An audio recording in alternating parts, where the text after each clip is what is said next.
morning. So I always have to give great gratitude to Mama Maddie because our ritual has been for these 8 years now. This month marks my 8th anniversary of being with you. Yeah. So Mama Maddie and I have this special bond, and she checks my zipper. Every time before I walk on stage, she checks my nose, and she just makes sure that everything's copacetic. And I could have used her last week in Fort Lauderdale when I was speaking because I had a similar shirt on that was down, but the zipper had not been checked. So every time I did one of those hallelujah kind of moments, it was a new form of hallelujah for the rest of the membership. So, Maddie, you were missed. Praise God, yes.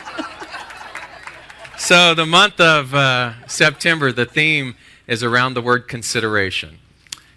Consider. And what does it mean to consider something? That's an invitation for you and I to look at something differently, to, as our founder Ernest Holmes would say, be open at the top. And often we don't really realize how sedentary we have become in our beliefs until that invitation presents itself. And a lot of times that invitation is not in a neat package.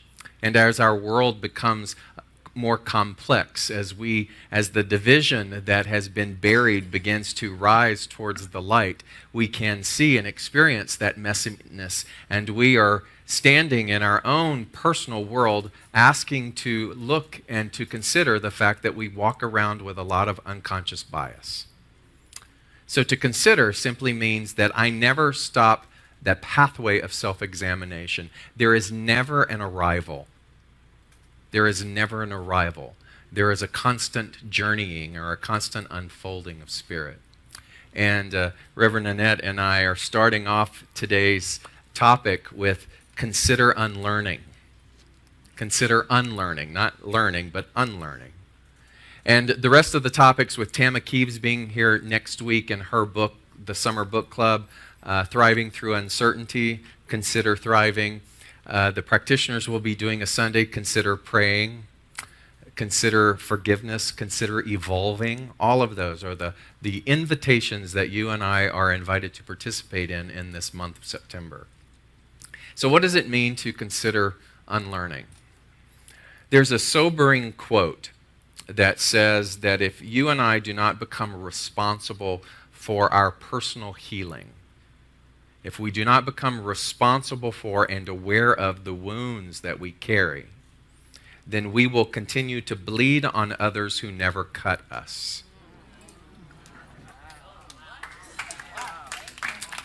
So I ask all of us to consider what does it mean to return back to that primal sense of responsibility that is conjoined with the philosophy of new thought. And here's the thing, and Reverend Annette and I were talking a lot about paradox and the fact that you and I live in a world of paradox. And what does that mean? That there is the duality between the physical nature and the spiritual nature. And one of the things that I've realized about new thought, or about metaphysics, or about mental science practices, is that for a lot of us, it's trying to drink water out of a fire hose. That which is consciousness, that which is illumination, that which we are told is available to us with regards to personal power, is so majestic and so boundless that for you and I to be able to consume it and embody it, which is what we always talk about, right? Embodying the principles is the equivalency of trying to drink from a rushing fire hose. And I know that I'm personally not there yet. I know that there are times of illumination and clarity where I feel that I can consume the rushing of that information and the reclamation and the restoration of personal power, that I'm in a really good place to do that. But then there are times when I'm not. When I am in the world of effect, and when I am bruised, and when I am hurt, and when I am fearful, and when I am scared by all of the dynamics that take place in being in human form. And so then I can barely get the trickle, right? And so I want you to add to that component the idea that culturally there are cultures, there are subsets, there are groups that have never even considered the possibility of being able to drink out of that fire hose. That there are centuries of oppression, that there is so much within the DNA of cultures that would look upon something as a new thought philosophy and consider it actually an abomination. I was accused of that this week. I posted something that from one of my writings, and it said, how many of you are waiting for some specific thing to be over before you allow yourself to feel good or relieved?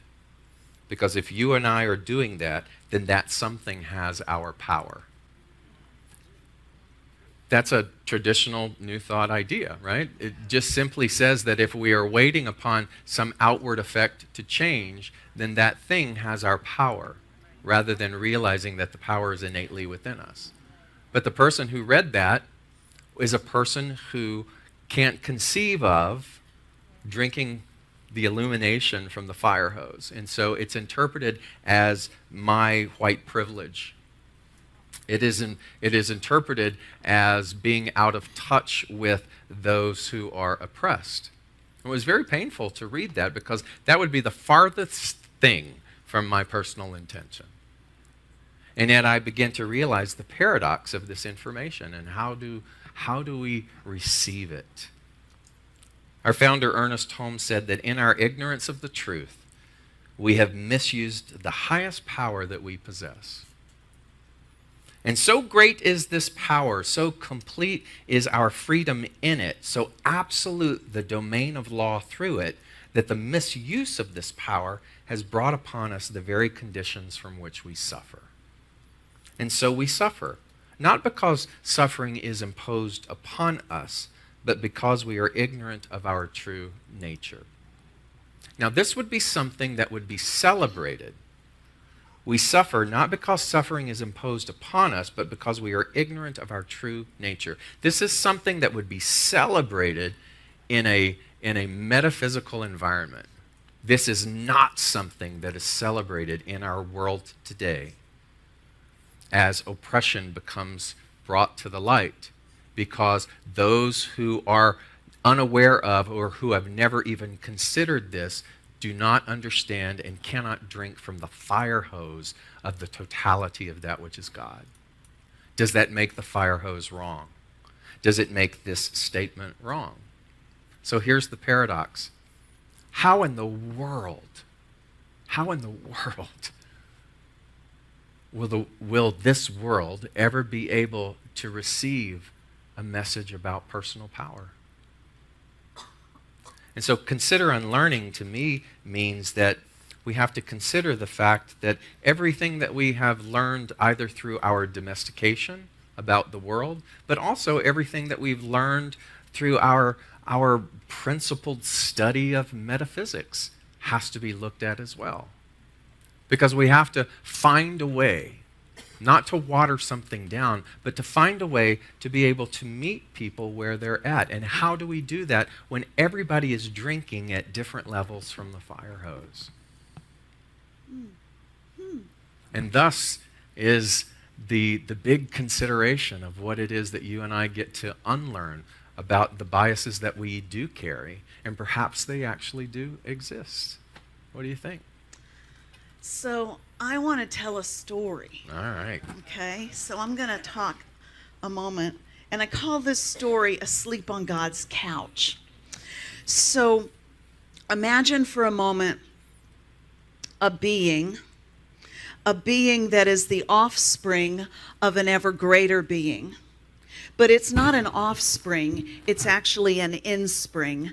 And just as a sidebar, I'm going to ask you to visualize for a moment a balloon. Okay?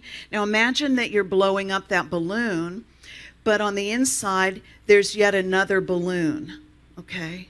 And so we'll call this bigger balloon God or Creator. And we'll call this smaller balloon inside, we'll call this smaller balloon Child of God. All right. Now, as we blow up these balloons together, as we blow up this smaller balloon inside, it expands. And the expansion expands the outer balloon. And that inspring is a child of the outer spring. Do you get what I'm saying here? These are, in an illustration, this is called a holon. Okay, and it's a circle with a circle inside it, and a circle inside that, and a circle inside that. And it's a different way to look at creation. Rather than separation, it becomes expansion. Okay, so you got that visual. All right. So now let's go back to this parent, this creator that we'll call God, for lack of a better word, and this being gives birth to its inspring. And this inspring, this child of God, is so powerful that its mere thoughts can create. It's that powerful that its mere thought can create. And this is not news to you. This is something you hear every week. So this is before time. This is before time was needed. And in an instant, this child, perhaps, because this is a story, perhaps this child had a thought, a flash of a thought that could not exist within the absolute. Because it was a thought of separation, or a thought of hierarchy, or a thought of distance, or a thought of condemnation, or a thought of judgment. And so in that flash, it has this thought that cannot exist, and yet it is there because it thought it, and in the flash, like a hypnotist snaps its fingers, the child of God is asleep on God's couch, and it's dreaming. It's dreaming a dream that cannot exist in the absolute because it's separation, and separation does not exist. And it's dreaming a dream of time, and time does not exist because eternity is all there is. And yet the dream it's having has to exist somewhere, and so it exists in the dream. It exists in the dream, and it dreams of separation, and it dreams of condemnation. It dreams that it dreams that it did something so hideous that it needs to be punished. It dreams of sadness. It dreams, it weeps, it cries, it is in pain, and it longs for its creator. And yet, it's safe, it's sound, it's whole, asleep on God's couch. So, this is the way I think of paradox, and this struggle that whenever I come up on the platform or I hear someone from the platform, one of the issues we have to deal with is that we speak something we think we're saying, and this is a beautiful thing. It's the best of times and the worst of times. We say something that we think we're saying, and 200 or 300 or 500 people hear 200 or 300 or 500 different things. It's a paradox. It's all true because it's how it shows up in your perception, and it's meaningful to you. But sometimes you come up to the speaker and you tell them how awesome the talk was, and they're wondering, what talk? Where was that? Because I didn't even know I said that awesome thing, and yet this is what has made a difference in your life. Sometimes that goes the other way as well. And we hear about the terrible thing we said from the platform, and we're like, what? That wasn't me. I was asleep on God's couch. Okay? So when I try to look at how to deal with this paradox and how to deal with a world that is painful and how to make a change in that world, what I've come to understand is that I can only do that through acceptance rather than through condemnation.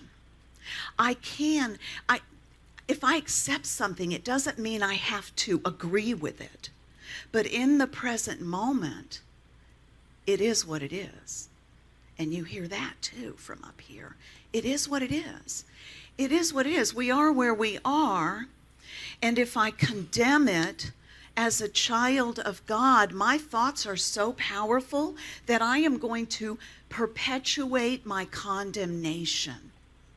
I'm going to perpetuate my pain. I'm going to perpetuate my perception. The perception is a pivot moment. All of our perceptions are different. You see, we are not 7 billion different beings. We are one being having 7 billion different experiences. 7 billion perceptions. And when a significant number of perceptions are of pain and suffering, then there are more and more dreams of pain and suffering, pain and suffering. But if I can train my mind to, in a moment of pain and suffering, hold on to an energy of acceptance, hold on to an energy of peace, stand in the faith of knowing that no matter what this dream may be seeming to show me, I am just asleep on God's couch. If I can do that, then I can hold an energy of potential for you while you're crying.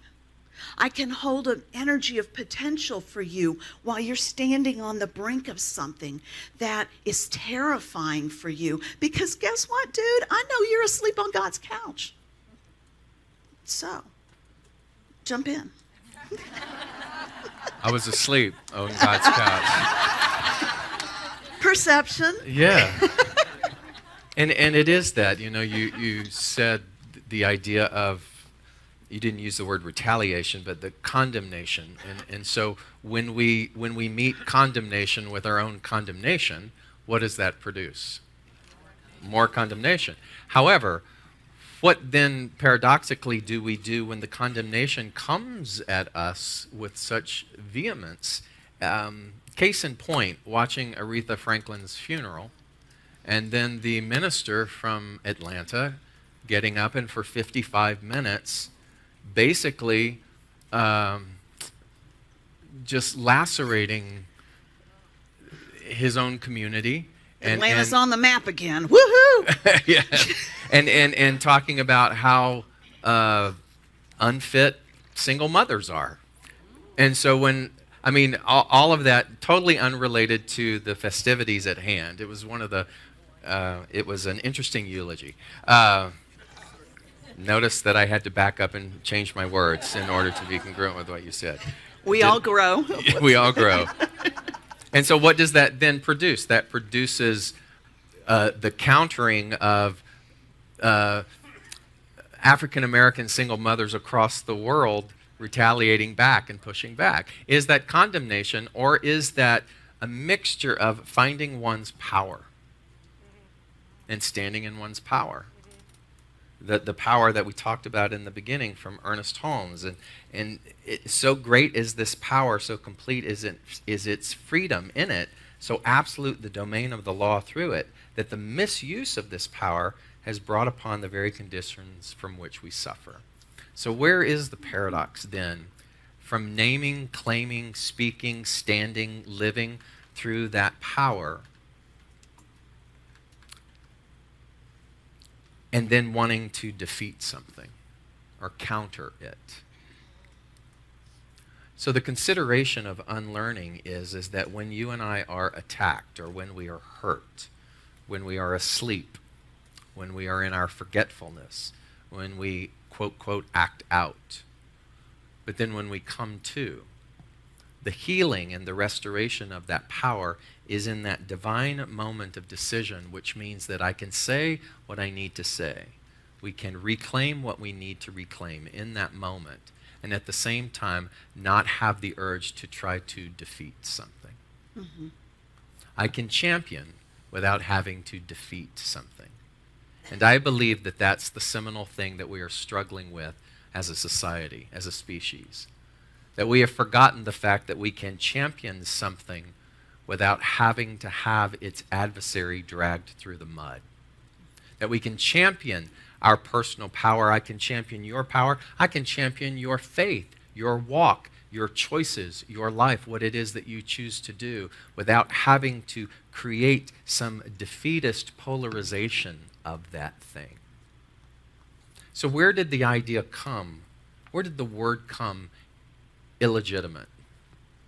When a single mother gives birth to a child, and that single mother isn't married or in partnership, then that child is labeled illegitimate. By whose standards? Who came up with that term? Is that a society term that said because it doesn't meet this particularly fixed thing, that then we label that illegitimate? And of course we can understand the ludicrousness of that. What is the origin of that word? I have no idea. But I want you to also think about those, maybe you have been in that position where you have left a particular tradition and you have embarked upon something else that feeds your soul, and your spirituality or your brand of spirituality has been labeled illegitimate. And so then at what point do we advocate for the legitimacy of our choices? Or do we realize that's not mine to do? And is it a one-size-fits-all? Is it a moment-by-moment decision? Everything is a moment-by-moment decision. I mean, it has to be in the moment, because that's all there is. It's got to be present moment. So the legitimacy, you would agree, is a given. And the way in which we because that's a part of acceptance. And the way in which we advocate for that then is a moment-by-moment decision. Yeah, it's a moment-by-moment decision, because in some situations, and this gets muddy, so I'm not even going to go there. Never mind. But I like mud. Yeah, but it's slung around so much these days. So if I go back to what you said a moment ago about well, let me go back to perception, because I really wanted to mention something I wanted to go back to something you said a couple of weeks ago. Was it a tortilla that you were talking about? Tortilleria. Whatever. Okay, it's a place where they make tortillas, the tortilla place, okay? So this is an important story David told a couple of weeks ago, and he's talking about this young woman who gets up, and she gets up in the morning and she has to go make tortillas for her family. But as he's building up to this story, I thought he was going to tell me that she was going to work in a brothel. Yeah. Mm-hmm. And when he said tortilleria place, okay, when he said the place where they make tortillas, then that's my southern version of it, honey. Then I was like, oh, okay. And I thought about that. I mean, I thought for a week and a half about that and the dichotomy of that moment, because I was relieved when he said she went to work making tortillas for 6 hours and bringing money home. But at the end of his story, from that perception, this young woman, of course, wanted to get out of that. There are people working at that tortilla factory who wish they could go to work in a brothel, because at least they'd be laying down. Okay? All right? And there are people who would go to work every night. They wake up at 6 o'clock, young women who wake up and they go to work in a brothel. And they wish they were in a tortilleria place. Tortilleria. I did it. Tortilleria. So perception is huge. It's huge. And when we can relax in our own perception and relax and open our mind up and begin to see other perceptions, then I can begin to pray for a politician who I don't agree with. That's the advanced level, I'm just saying. Or I can pray for somebody who cut me off in traffic, and that's the primary school version, okay? So everybody, we're all probably somewhere in between there. Drinking from the fire hose. Drinking from the fire hose. Yeah. And so the consideration of our perceptions, how many of you have perceptions all the time that get you in trouble? Ooh. So how do you consider unlearning a particular perception that you didn't even realize was carved in stone? A perception about someone else, about a particular subset or a culture, a country. We carve these ideas into stone. Just as we carve certain ideologies about people and about text and about sacredness and things in stone, when in point of fact, so much of those things, they all have roots of perception and fluidity. Dr. Will Coleman always said to me, about this whole thing about pedestalizing people. That's our word that he and I use. Pedestalizing things. Pedestalizing text. Pedestalizing people. That we put them on pedestals. And what that does is it creates its own duality. It creates its own separation. And there's this idea that we spend so much of our time trying to be something, trying to be somebody. We learn, today's about considering unlearning, but we spend so much of our time trying to learn to be something, somebody, to acquire titles behind our name, to acquire legitimacy about ourselves when we already are legitimate, only to crash and burn at some point, and then to feel as though we are nobody. And it is in that feeling of that downward hitting rock bottom and the realization of feeling like we're nobody that we finally awaken to the idea that we're everybody. So we go from trying to be somebody to realizing that we're nobody to reawakening to the idea that we're everybody. And in the reawakening of everybody, the consideration is that we have to unlearn all of the things that we were told that we must do in order to be somebody. You are already somebody. You are already legitimate. You are already the embodiment and the power of that which is God. And we are walking, breathing degrees of understanding, degrees of perception around that. So here's the seduction. The seduction is that we want to make others wrong who are not walking in the same unilateral degree consumption of the fire hose as we. What happens with that then is we begin to disconnect from the world and disconnect from those who are different than we are.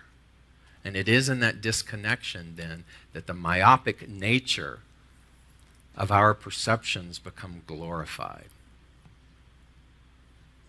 Yeah. And then the stories and the narratives become glorified, and they are fiction. Do you realize who Martin Luther King Jr.'s greatest opposition was when he was actually doing what he was trying to do? Do you realize who his greatest opposition was? It was his fellow African American pastors who condemned him publicly. So I want you to know that what power means and the reclamation of power isn't always pretty. It isn't about getting everybody to agree with you. Because many people won't. And that solace and the ability to expand, to consume the rushing illumination and the power and the force of that which is true, the true nature of intelligence in God, must be done in the silence of our own work. It isn't about seeking other people to agree with us. We must learn to agree with ourselves. Yeah, absolutely. And one of the things I want to add to that is that the fire hose is not just new thought.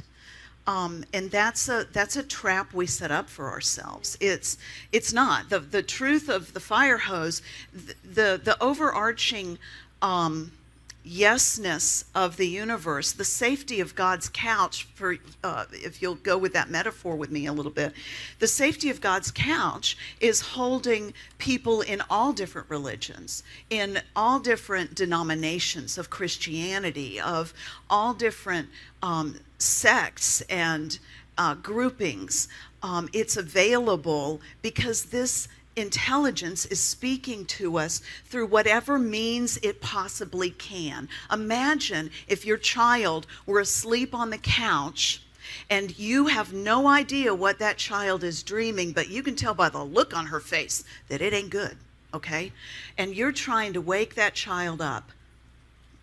So if you got to sneak in there as Jesus, you sneak in there as Jesus. If you got to sneak in there as an owl in the woods, then you sneak in there as an owl in the woods. The bridge into the dream, in some groups of some teachings, is referred to as the Holy Spirit, and that's what that bridge is about. That's one way you can look at the Holy Spirit, is it's a bridge into that dream, and it can come through.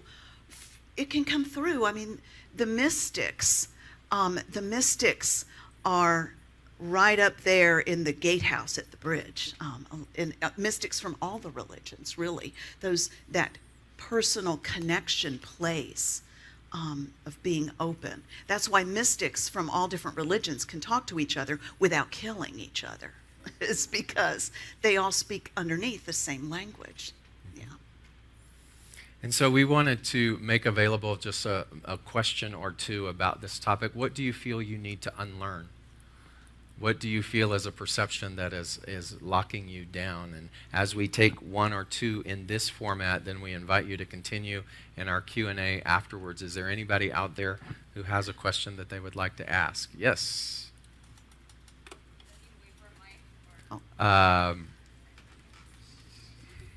David, we surprised David.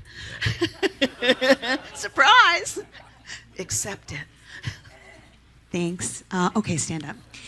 My question is this, and it is an unlearned behavior. So when I have the perception, right, it's quick, it's immediate, and then there's an immediate emotional reaction of some sort. It may not be outgoing. Most of mine aren't outside. Most of mine are internal, and they go to depression or something like that. I might suffer based on that perception for a day, deeply, or for a longer period of time. And then at some point I'll wake up and the same thing that existed, I'll see it differently. And the thing that caused the suffering is, there is absolutely no suffering now in regards to the same thing, but the perception caused the suffering. So what kind, and I know people say, stop and meditate, count to 10, take a deep breath. What are some skills? And if those are the ones, that's fine. But but I want to hear something different. Yeah, I'd love to. But what are some skills that you use, if you relate to what I'm saying, when that, for example, I'll give you an example. I'm idolizing a text. A text comes through that is extremely hurtful, degrading, triggers fear, and then the cascade begins, right? What is a practice I can use in that moment to delay or to disconnect from the suffering that I've practiced for so long? I'll give you one. I don't know if you'll like it. But I tried it actually last night. So it's one that I've often told students in class over and over for years and years. Course in Miracles says that in my defenselessness, my safety lies. Right? In my defenselessness, my safety lies. So how do you translate that into practical application? So I was vehemently attacked on Instagram. Oh my God, my life. Just dragged through the mud about somebody who doesn't even know me. Hasn't listened to anything but made these wild assumptions. So my pain in experiencing that, my reaction was, you don't know me, you blah, blah, blah, blah, blah. So then which did what? Perpetuated the pain, right? Exactly. And so then there was the counter. And then I was like, what do I say? And then I went, say what you tell your students to say. And it's this, perhaps you're right. I just said, perhaps you're right, period. And I said, and I do hope this initial instance, and I do hope that what happened to you, that you are able to find some peace and relief around that. And I just left it at that. So to continue to debate our position is the thing that perpetuates the pain. So if you get a text, what's the natural or I would say unnatural inclination, because that's the part that we have to unlearn, is I have to defend back. When in my defenselessness, my safety lies, I just go, perhaps you're right. Mm-hmm. Okay. Yeah, good. One more. Anybody else? Thank you, Reverend Annette. Thank you. All right. Always enjoy. Thank you so much. Hi, I'm David Ault, and I simply want to say thanks. Thanks for taking the time to watch our broadcast here at Spiritual Living Center of Atlanta. We have a vision, and that vision is to reawaken all to their spiritual magnificence. And one of the ways that we are able to do that is through this very medium of broadcasting. So if you got anything out of this, if you felt in any way inspired, or if something spoke to you directly, then I extend an invitation to you to become a part of our family by donating. And there are many ways in order for you to be able to do that. One is to simply go to our website at slca.com, and there you will find all different kinds of prompts that will help you support what it is that we are doing here in Atlanta. One way is to become a pledger. That means that you decide on a monthly basis that you are going to help us with this vision. Another way is to donate through our management system called Fellowship One, another through PayPal, and another even easier way is on your cell phone. You can do what's called text to tithe, and that number is 404-796-7030. Again, thank you so much for your support, and I invite you to come back weekly to see what it is that we're up to. Blessings.